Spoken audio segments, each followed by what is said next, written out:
महाराष्ट्रातील आशा व गटप्रवर्तक महिलांना मागील वर्षी मानधनवाढ मिळाल्यानंतर त्या मानधनवाढीतला फरक आता या दिवाळीपर्यंत मिळत आलेला आहे। फारच कमी प्राथमिक आरोग्य केंद्र अशी आहेत की ज्या ठिकाणी हा राहिलेला मोबदला मिळालेला नाही। परंतु सुरुवातीला गटप्रवर्तकांना 1000 रुपये मानधनवाढच केलेली होती, ती त्यांना मिळालेली आहे।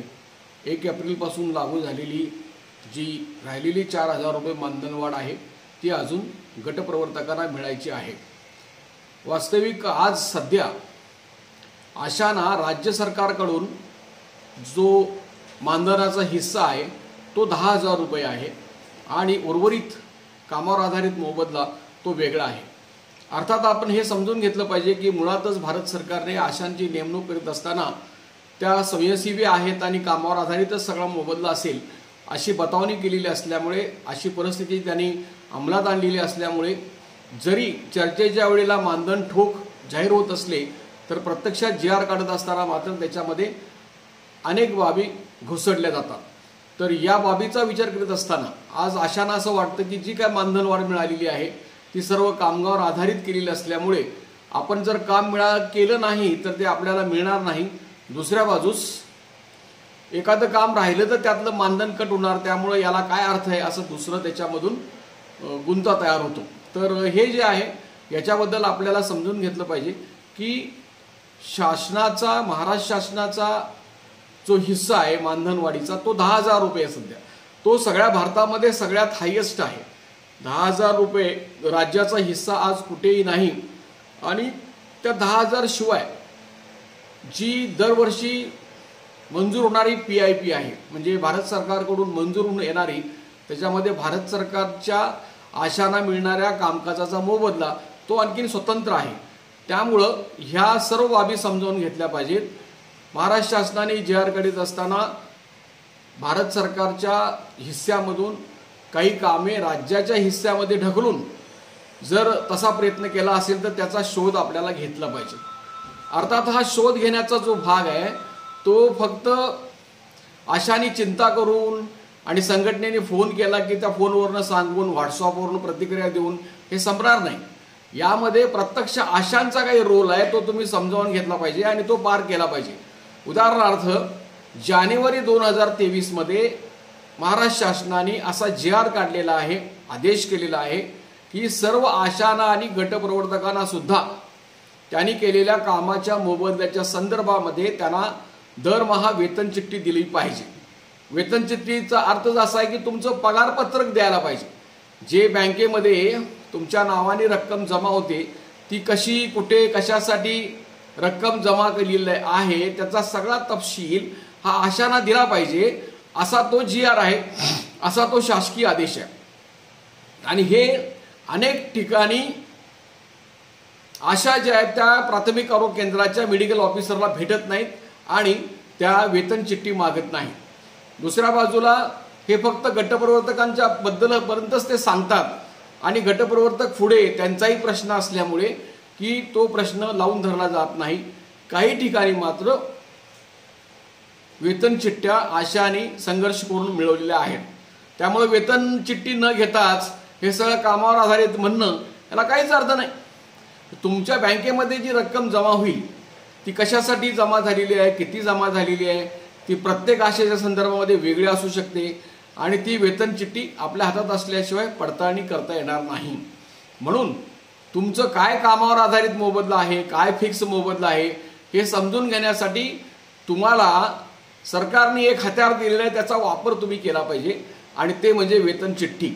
वेतन चिठ्ठी न देणाऱ्या मेडिकल ऑफिसरवर कारवाई करायला पाहिजे असं सुद्धा त्यांनी सूचित केलेलं आहे आणि त्याच्याबद्दलचा अहवाल त्यांनी राष्ट्रीय आरोग्य अभियानाकडे 1 जानेवारीपासूनच 23 पासून मागितलेला आहे।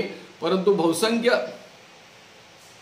प्राथमिक आरोग्य केंद्रामध्ये आशांना वेतन चिठ्ठी मिळत नाही। त्याचं कारण हे आहे की काही अधिकाऱ्यांची आघोरी विकृत मनोवृत्ती असते की आशांना काही समजू नये आणि नेहमी त्यांना दबाव आणून त्यांच्याकडून काय वाटतं ते कामं करून घ्यायचा हा उद्देश असल्यामुळे आणि स्वतःची सुद्धा कामे आशांच्याकडनं करून घ्यायचं हे करत असल्यामुळे वेतन चिठ्ठी दिली जात नाही।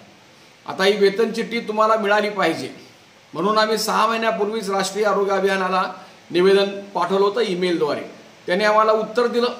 इतकंच नाही तर उत्तर त्याने असंही दिलं की वेतनचिठ्ठी सगळ्यांनी द्यावी आणि त्यांनी जो काही आदेश काढलेला आहे त्याच्यामध्ये ठोक रकमेबद्दलचं विश्लेषण करावं असं सुद्धा त्यांनी सांगितलेलं आहे.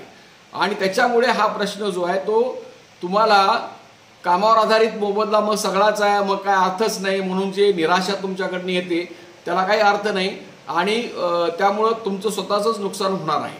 दुसरं असं आहे की पहिल्यापासूनच असं आहे, आत्ताच तुम्हाला कामावर आधारित केलेलं असं नाही. ज्यावेळेस भारत सरकारने 2000 रुपये तुम्हाला वाढ केली त्या वाढीमध्ये 1500 रुपये हे रेकॉर्ड मेंटेनन्ससाठी आहे. ते तुमचं रेकॉर्ड मेंटेनन्स केलं की ते 1500 मिळणार. अर्थात कायम नोकरदार असला तरी सुद्धा त्याला दिलेलं काम आहे ते पूर्ण करावंच लागतं.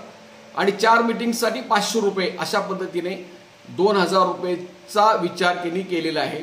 तेच आणखीन शासनाने राज्य शासनाने जे 2000 रुपये वाढवले तीच पद्धत परत त्यांनी रिपीट केली आणि त्याच्यामध्ये नुकसान काही आशांचं झालेलं आहे. विशेषतः संपूर्ण महाराष्ट्रातल्या शहरी आशांच्यावर झालेलं आहे. त्यातली एक मीटिंग शहरामध्ये नसतेच आणि मग त्या पद्धतीने त्यातला पगार कमी होतो. तर अशाच पद्धतीने पुढे सुद्धा त्यांनी जे वाढ केलेली आहे त्या वाढीच्या संदर्भामध्ये आशांच्याकडून संघटनेला जोपर्यंत सूचना मिळत नाहीत त्याच्याबद्दलची भूमिका घेता येणार नाही. पण आम्ही काही होण्याच्या आधी फक्त आमच्या कामगार संघटनेच्या वतीने राष्ट्रीय आरोग्य अभियानाच्या अभियान संचालकांना आम्ही निवेदन दिलेलं आहे. सुभाष बोरकर हे जे उपसंचालक आहेत त्यांच्याशी चर्चा केलेली आहे आणि त्यांनी सांगितलेलं आहे की आम्ही आदेश दिलेले आहेत आणि शासनाचे आदेश असून सुद्धा जर मेडिकल ऑफिसर ज्या त्या प्राथमिक आरोग्य केंद्रामध्ये त्याची अंमलबजावणी करत नसेल तर त्यांनी संघटनेला फोन करून कळवावे. आम्ही ताबडतोब मुंबईमध्ये त्या प्राथमिक आरोग्य केंद्राच्या अधिकाऱ्यांच्या विरुद्ध लेखी तक्रार करू आणि तुमचं नाव सुद्धा आम्ही सांगणार नाही. तर अशा पद्धतीने आम्हाला आपल्याकडून समजून घेणं आवश्यक आहे. म्हणून या दिवाळीनंतर आता पुढील लढ्याची दिशा ही आहे की तुम्हाला दिलेलं काम आहे त्याचं मोजमाप झालं पाहिजे. किती वेळ लागतो हे ठरवलं पाहिजे. तुमचं कामाचं मोजमापन करण्यासाठी संघटनेने मागणी केल्यानंतर एक कमिटी नेमली होती पण त्या कमिटीने पुढं काहीच कामकाज केलेले नाही. ते पूर्ण झालं पाहिजे आणि यासाठी सर्व ठिकाणाहून त्याच्याबद्दलची प्रक्रिया आपण पूर्ण करून घ्यावी. त्याच्यामुळे की आपण अजिबात घाबरता कामा नये. मुळात एक लक्षात घ्या, हे राष्ट्रीय आरोग्य अभियान हे महाराष्ट्राच्या सार्वजनिक आरोग्य विभागाला जोडलेलं आहे आणि हे जे सार्वजनिक आरोग्य विभाग आहे ते सध्या भ्रष्टाचारामध्ये भरकटलेलं आणि गुरफटलेलं आहे. कुणाचा थानपत्ता कुणाला नाही. संजय राऊत या खासदारांनी सरळ या सरकारला एकनाथ शिंदेना मुख्यमंत्र्यांना पत्र लिहिलं की 5 कोटी रुपये या 1200 डॉक्टर्सनी जे हंगामी आहेत कायम केलेले नाही त्यांनी कायम करावं म्हणून 5 कोटी रुपये आरोग्यमंत्र्यांच्याकडे पाठवून दिलेले आहेत. असं लेखी तक्रार केली आहे. त्यांनी सांगितलं की आम्हाला पुरावे आणि प्रत्येक अधिकाऱ्यांचाच दर ठरलेला आहे असं त्यांनी सांगितलं. अगदी जिल्ह्याच्या सार्वजनिक आरोग्य विभागामध्ये असणारे अधिकारी जे आहेत ते जिल्हा आरोग्य केंद्राचे जिल्हा आरोग्य अधिकारी यांच्या पदावर नेमणूक करण्यासाठी सुद्धा 50 लाखाची मागणी केली जाते. हे झालं एका बाजूला. दुसऱ्या बाजूला आम्ही जे गटप्रवर्तकांचे सुद्धा प्रश्न घेऊन संघर्ष करीत आहोत त्याच्यामध्ये मुख्य मुद्दा असा आहे की इतर कंत्राटी कर्मचाऱ्यांच्या प्रमाणेच गटप्रवर्तक सुद्धा कंत्राटी म्हणून काम करत आलेले आहेत. त्यामुळे कंत्राटी कामगारांना जसे त्यांचे 10 वर्षे पूर्ण झालेले असतील कंत्राटी पद्धतीने तर त्यांना आरोग्य विभागामध्ये कायम कर्मचारी म्हणून सरकारी कर्मचारी म्हणून नेमणूक करण्याचे निर्णय झालेले आहेत. तो गटप्रवर्तकांना सुद्धा लागू झाला पाहिजे अशी आपण मागणी केलेली आहे. या मागणीमुळे सुद्धा एक वचक बसलेलं आहे. कारण हे जे महाराष्ट्रातले 27,000 कंत्राटी कर्मचारी आहेत राष्ट्रीय आरोग्य अभियानामध्ये काम करणारे त्या प्रत्येकाकडून 2 लाख रुपये कायम करण्यासाठी वसूल केले गेलेले आहेत. त्यातील काही कंत्राटी कर्मचाऱ्यांनी ते दिलेले नाहीत पण करोडो रुपये गोळा केलेले आहेत आणि ते देण्याच्या तयारीत आहेत आणि त्याच्याबद्दलच्या निर्णयाची वाट बघत आहेत. परंतु ते सगळं काम जे आहे ते सध्या थकलेलं आहे आणि दरम्यान कंत्राटी कर्मचारी प्रमाणेच गटप्रवर्तक काम करतात असा रिपोर्ट राष्ट्रीय आरोग्य अभियानाचे धीरज कुमार यांनी दिल्लीला पाठवून दिलेलं आहे। त्याचं कारण हे आहे की 3 डिसेंबरला माझ्यासह 400 गटप्रवर्तक महिलांनी दिवसभर मुंबई आरोग्य भवनमध्ये आंदोलन केलं, तीव्र आंदोलन केलं, ठिय्या आंदोलन केलं। त्यामुळे त्यांना हा निर्णय घ्यावा लागला। तर आता गटप्रवर्तकांच्या बाबतीमध्ये सुद्धा भारतामध्ये कुठेही केंद्राचे 9,000 रुपये सोडून 11,200 रुपये मिळत नाहीत। जास्तीत जास्त 4 ते 5,000 रुपये मिळतात। हा सुद्धा हायेस्ट आकडा गटप्रवर्तकांच्या बाबतीमध्ये महाराष्ट्रातला आहे।